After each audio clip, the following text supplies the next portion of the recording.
हरे कृष्ण कृष्ण कृष्ण हरे हरे, हरे राम राम राम हरे हरे। जय श्री कृष्ण। प्यारे भक्तों, जैसे कि कार्तिक मास चल रहा है तथा हम इस समय कार्तिक महात्म्य का श्रवण कर रहे हैं, तो अब तक हम 31 कार्तिक महात्म्य का श्रवण कर चुके हैं। आज हम अध्याय 32 व 33 का श्रवण करेंगे। इससे पूर्व 31वें अध्याय में हमने देखा कि किस प्रकार पापी धनेश्वर अपने व्यापार के लिए घूमते हुए नदी के तट पर जा पहुंचता है तथा कार्तिक के महीने में वहां पर शुद्ध वैष्णवों के बीच में रहता है तथा उनके साथ उनका स्पर्श व बातचीत इत्यादि करता है, जिस कारण तथा वहीं पर उसकी मृत्यु हो जाती है तथा वहां पर वैष्णवों के संग के कारण उसके सभी पाप नष्ट हो जाते हैं तथा यमराज उसे नरक का भागी मानते हुए भी उसे नरक से मुक्त कर देते हैं। आइए पढ़ते हैं इसके आगे की कथा। मुझे सहारा है तेरा सब जग के पालनहार, कार्तिक मास के महात्म्य का करूं 32वां विस्तार। तब भगवान श्री कृष्ण आगे कहते हैं, हे प्रिय, यमराज की आज्ञा शिरधार्य करते हुए प्रेतपति धनेश्वर को नरकों के समीप ले जाया गया और उसे नरक दिखाते हुए कहने लगे, हे धनेश्वर, महान भय देने वाले इन नरकों की ओर केवल दृष्टि डालो, क्योंकि तुमने शुद्ध वैष्णवों का संग किया है, इसलिए तुम्हें नरक की यातना नहीं भोगनी है, केवल तुम्हें नरकों को देखना है। इनमें पापी पुरुष सदैव दूतों द्वारा पकाए जाते हैं। यह देखो, यह तप्त वाचुक नामक नरक है, जिसमें देह जलने के कारण पापी विलाप कर रहे हैं।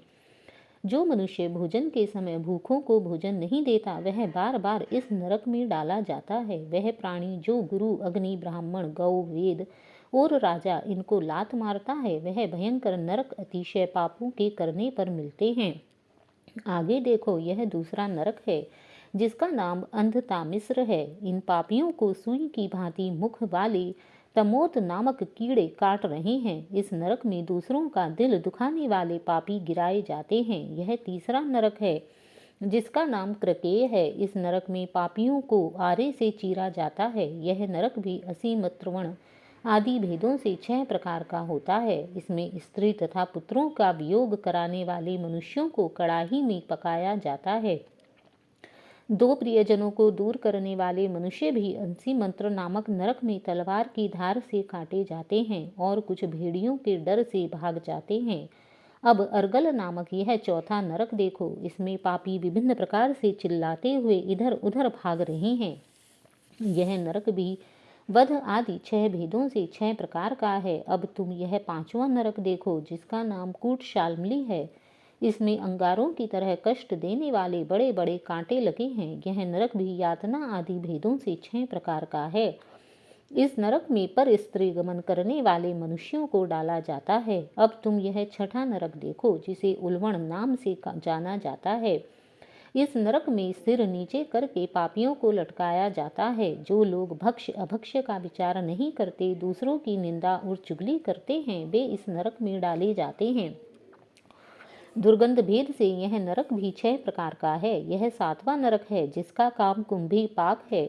यह अत्यंत भयंकर है और यह भी 6 प्रकार का है। इसमें महापातकी मनुष्यों को पकाया जाता है। इस नरक में सहस्त्रों वर्षों तक यातना भोगनी पड़ती है। यही रौरव नरक भी कहा जाता है। यह सबसे भयंकर नरक है। जो पाप इच्छा रहित किए जाते हैं वह सूखे, और जो पाप इच्छा पूर्वक किए जाते हैं वह पाप आर्द्र कहलाते हैं।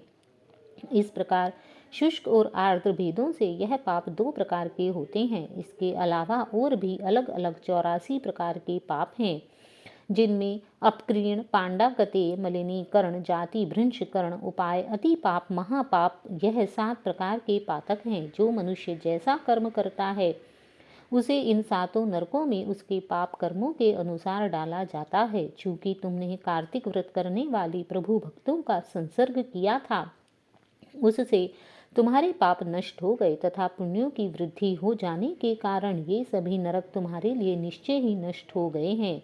इस प्रकार धनेश्वर को नरकों का दर्शन कराकर प्रेतराज उसे यक्षलोक में ले गए। वहां जाकर उसे वहां का राजा बना दिया।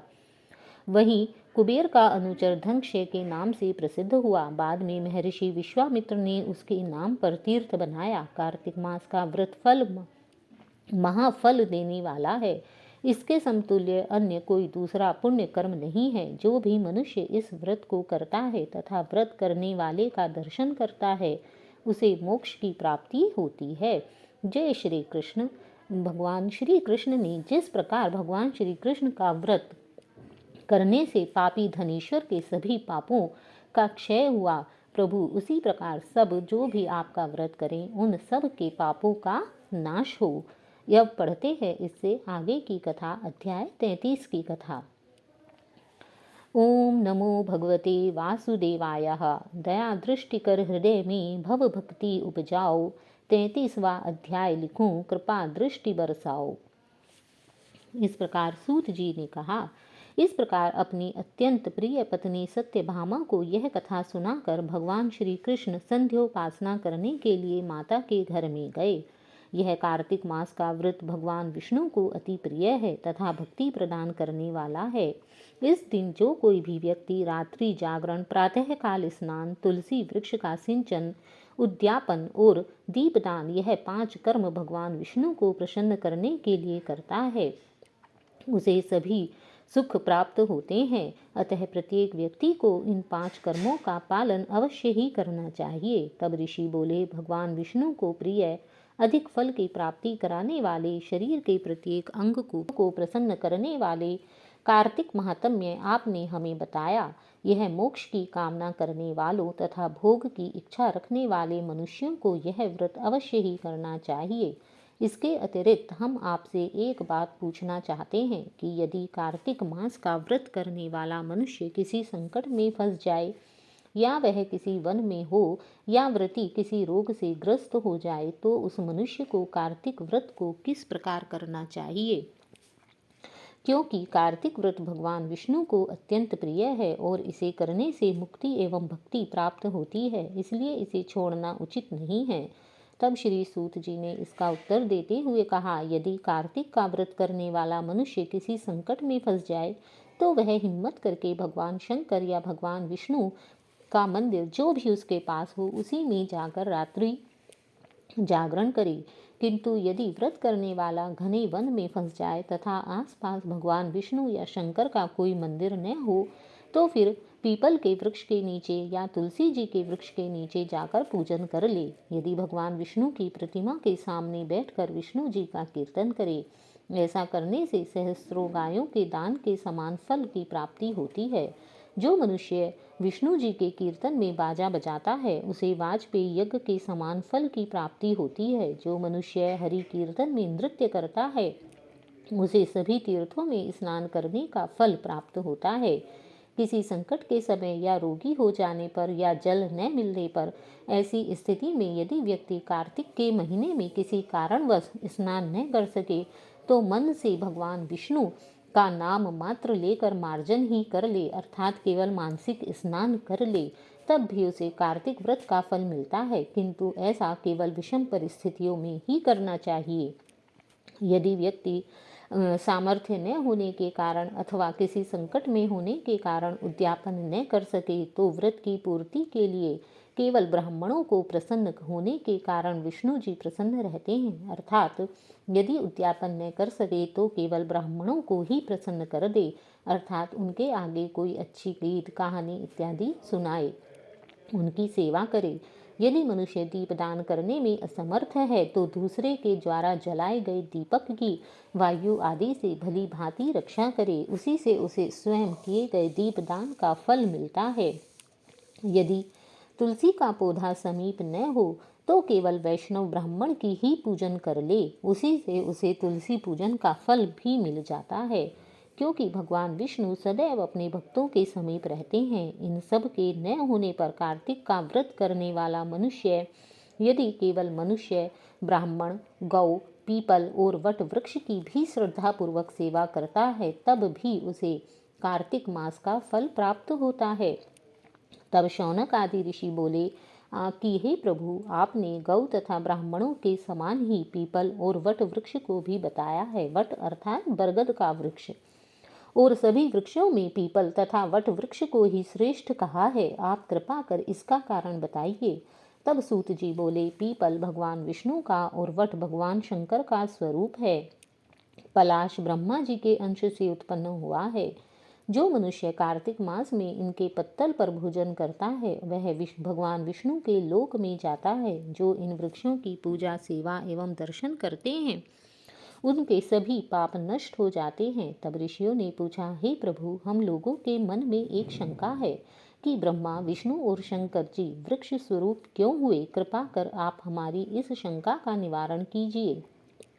तब सूत जी बोले कि प्राचीन काल में भगवान शिव तथा माता पार्वती विहार कर रहे थे। उस समय उनके विहार में विघ्न उपस्थित करने के उद्देश्य से अग्निदेव ब्राह्मण का रूप धारण करके वहां पहुंचे। विहार के आनंद के वशीभूत हो जाने के कारण कुपित होकर माता पार्वती ने सभी देवताओं को श्राप दे दिया।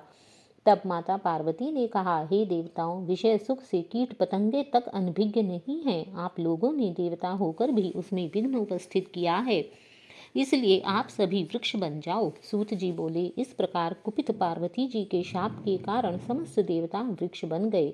यही कारण है कि भगवान विष्णु पीपल तथा शिव जी वट का वृक्ष हो गए। इसलिए भगवान विष्णु का शनिदेव के साथ योग होने के कारण केवल शनिवार को ही पीपल का वृक्ष छूना चाहिए, अन्य किसी दिन इसे नहीं छूना चाहिए। जय श्री कृष्ण। तो यह है पीपल तथा वट वृक्ष के भगवान विष्णु व भगवान शिव जी में निवास करने की कथा। जय श्री कृष्ण। राधे राधे।